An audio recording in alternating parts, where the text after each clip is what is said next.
black spear. A former police officer charged with violating George Floyd's civil rights took the stand today at the federal courthouse in St. Paul, Minnesota.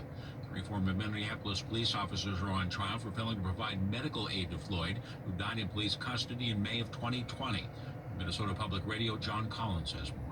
Tao was the first of the defendants to testify in the case. At times choking up, Tao described how abuse by his father led to a career in law enforcement. On May 25, 2020, Tao warded off bystanders, pleading with officers to let Floyd up or check his pulse.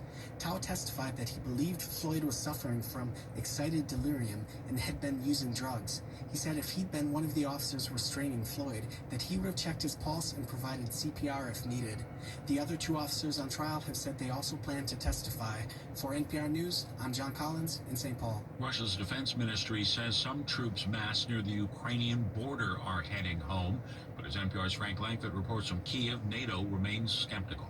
Julianne Smith, America's ambassador to NATO, said the alliance has heard claims like this before that turned out to be false. We'll have to verify that and take a look. You may remember in late December, there were some similar claims that came out of Moscow that they were de-escalating, and in fact, facts on the ground did not support that. And we want to verify that that is in fact what's happening. So stand by. NATO Secretary General Jens Stoltenberg was even more skeptical. He said there was no sign of de-escalation near the Ukrainian border and that Russian forces still remained in place to attack.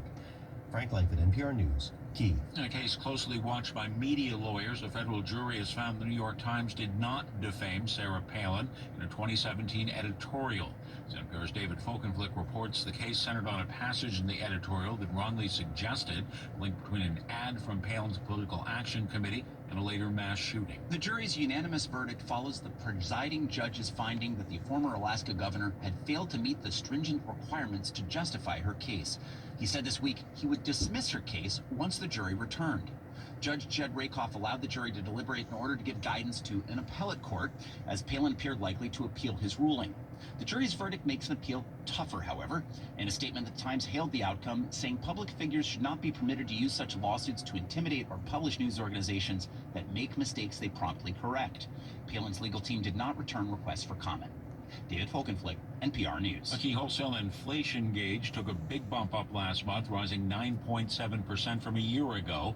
The Labor Department reporting today its producer price index, which measures price pressures before they head down the pipeline to consumers, was up 1% from the previous month.